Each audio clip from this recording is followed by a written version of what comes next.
l'économie de cette activité, c'est que nous avons été dans toutes les localités. Et cette année, nous avions prévu de faire ça un peu partout depuis le mois de mars. Mais le Covid, ou la Covid si vous voulez bien, est venu bouleverser notre programme. Et c'est pourquoi que c'est maintenant seulement avec l'ouverture des classes que nous avons tenu le premier atelier ici dans la région de Kédougou. Pourquoi cet atelier? C'est ce que nous avons fait dans les autres régions. C'est que nous avons dans nos écoles, c'est-à-dire la violence basée sur le genre qui est dans nos sociétés et dans nos familles, qui est quelque chose d'ancré dans nos cultures, se retrouve aussi dans les écoles, dans les collèges et lycées du Sénégal. C'est dans ce cadre-là que nous organisons un atelier de 2 jours pour un peu essayer de parler avec les PRT, les professeurs et les techniques de Kédougou, et avec les LEA, les leaders élèves animateurs des clubs d'éducation à la vie familiale. Nous travaillerons ces 2 jours sur les droits en matière de santé de la reproduction. Pourquoi? Parce que nous avons constaté que l'école, le collège, le lycée n'échappent pas à ces violences qui existent dans nos familles. Et c'est dans ce cadre-là, ces violences sont souvent les grossesses non désirées, c'est les mariages d'enfants, mais que ces problèmes-là continuent dans la société et même au niveau de l'école. Mais pour travailler à éradiquer ces violences dans l'espace scolaire, il faut également travailler avec les LEA et avec les professeurs qui les encadrent au niveau des clubs d'éducation à la vie familiale, du groupe pour l'étude et l'enseignement de la population, à faire la promotion des droits en matière de santé de la reproduction. Si ces cas interviennent à l'école, et ils interviennent, quel recours nous avons pour essayer de mettre fin à ces violences basées sur le genre? Notre objectif est assez élevé. On veut 0 grossesse dans l'espace scolaire. On dit que c'est presque impossible, mais si nous nous inscrivons dans une tendance baissière des grossesses, des mariages d'enfants au niveau de l'école, ça veut dire que nous sommes sur la bonne voie. Et c'est dans ce cadre-là que nous tenons cet atelier ici à Kédougou. L'étude de Human Rights Watch est une étude qui se base seulement, je pense, sur 2 régions. Les régions de Kolda et de Sédhiou, ou bien 3 régions si on y met la région de Ziguinchor. Leur échantillon est très réduit. Et ils ont conclu que parmi les responsables des violences basées sur le genre, surtout des grossesses dans l'espace scolaire, ils ont conclu que certains, c'est des enseignants. J'ai dit que 2% de grossesse, c'est déjà beaucoup pour un enseignant. Parce que nous sommes des modèles. Et nous ne devons pas tomber dans la facilité, c'est-à-dire exploiter la détresse des jeunes filles pour les mettre en état de grossesse. Étude et grossesse ne riment pas ensemble. Mais avant cette étude de Human Rights Watch, depuis une vingtaine d'années, le groupe pour l'étude et l'enseignement de la population travaille à ce que ces questions de la santé de la reproduction puissent figurer dans les programmes scolaires. Et c'est dans ce cadre-là que depuis 2014, nous publions chaque année des statistiques sur les grossesses dans l'espace scolaire. En 2014, nous avions 1971 cas de grossesse. Donc une étude beaucoup plus large que l'étude de Human Rights Watch, que nous renouvelons chaque année. L'année passée, c'est-à-dire avant 2019, le Covid a tout bouleversé, mais il y a une étude qui va sortir. En 2019, nous étions déjà à 1200 cas de grossesse dans l'espace scolaire. La tendance est baissière, mais nous voulons encore que le taux baisse davantage. Parce qu'il y a un autre fléau à un mariage d'enfants. C'est-à-dire à 12 ans, 13 ans, on donne les filles en mariage, mais 9 mois après, c'est la grossesse, avec tous les risques que ça encourt.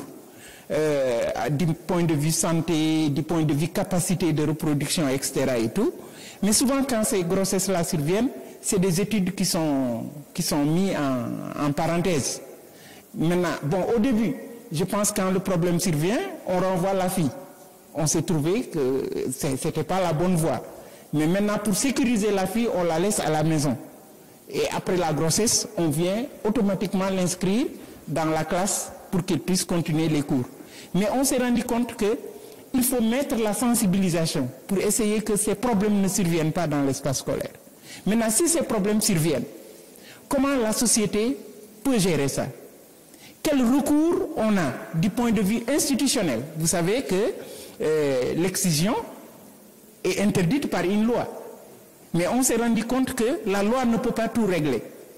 C'est pourquoi on a privilégié la sensibilisation pour que les pratiques, l'intensité des pratiques néfastes, surtout à l'égard de la femme et de la jeune fille, diminue.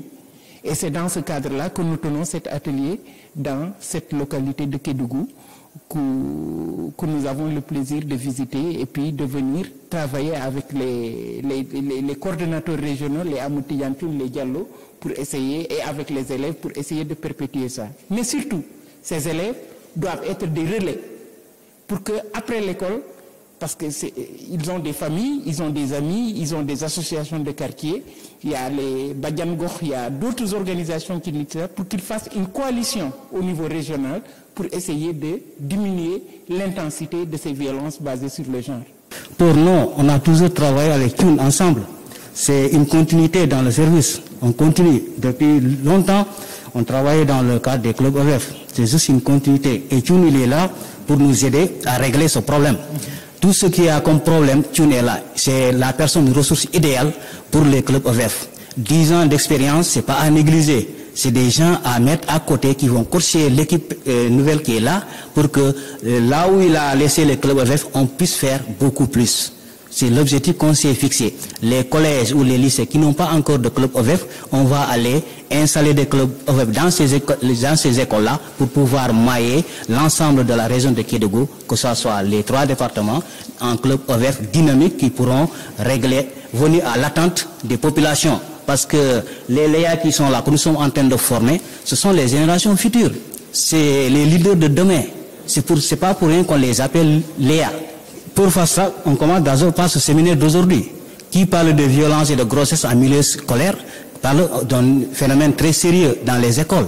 Donc ce séminaire d'aujourd'hui, cette formation d'aujourd'hui, qui va aider les Léa à voir quelqu'un pour les aider en cas de victime, ça pense que ça pourra régler beaucoup de problèmes dans cette nouvelle vision des clubs OVF. J'apprécie beaucoup cette activité parce que ça nous aide, nous les jeunes filles, à avoir des moyens de prévention contre les grossesses et tout ce qui est violence. Oui, ça nous aide beaucoup et c'est une opportunité pour nous de mieux comprendre et de poser des questions en cas de des choses qu'on n'a pas compris. Aujourd'hui, c'est d'apprendre ici des choses que nous ne connaissions pas et d'aller les partager avec mes collègues là-bas à l'école ou comme dans des clubs que nous avons organisés au niveau des quartiers, des clubs jeunes leaders, des clubs jeunes filles leaders dans les quartiers.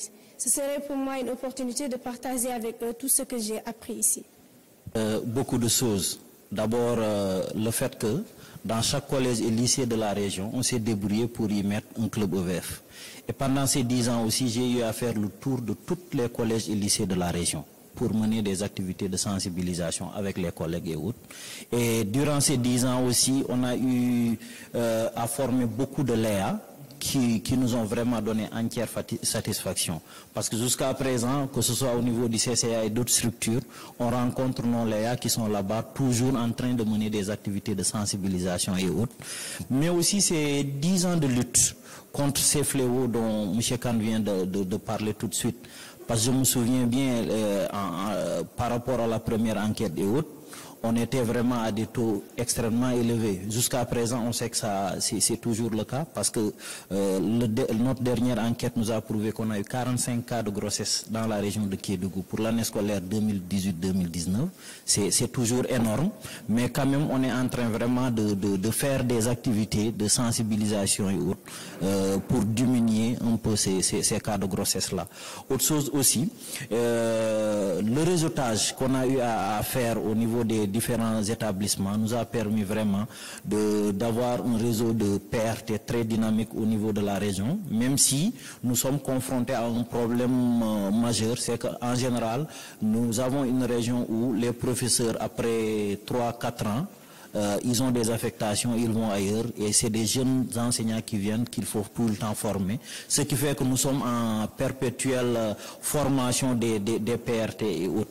Mais dans l'ensemble, on peut retenir que vraiment beaucoup de Léa ont été formés et ils continuent de mener des activités de sensibilisation, que ce soit à la radio, dans d'autres structures et autres, et ils nous ont donné vraiment entière satisfaction, même si le combat n'est pas encore terminé, et je suis derrière toujours Diallo et l'équipe du pôle pour les accompagner afin de toujours continuer à lutter contre ces différents fléaux-là.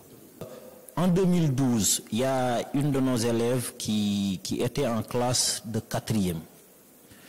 Malheureusement, comme dans nos programmes en SVT, on parle un peu de santé de la reproduction, mais c'est vers la fin de l'année. La jeune fille, elle est tombée en état de grossesse en début d'année. Et au moment où je devais faire des activités sur des leçons sur la santé de la reproduction, il se trouve qu'elle était déjà en état de grossesse. Et par la suite, elle a accouché de 2 jumeaux. Et elle est décédée lors de cet accouchement-là.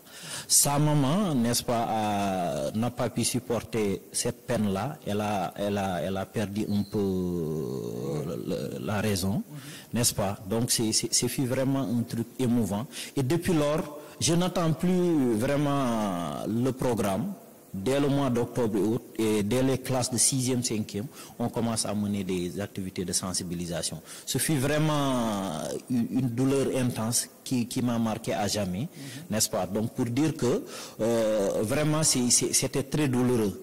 Et ça, c'était un événement peut-être malheureux, mais aussi nous avons eu des filles qui ont eu à subir des grossesses qu'on a récupérées au niveau du club EVF. Et l'une d'elles a eu son bac. Actuellement, elle est à l'université en train de faire des études en santé, ce qui est aussi vraiment une joie immense pour nous.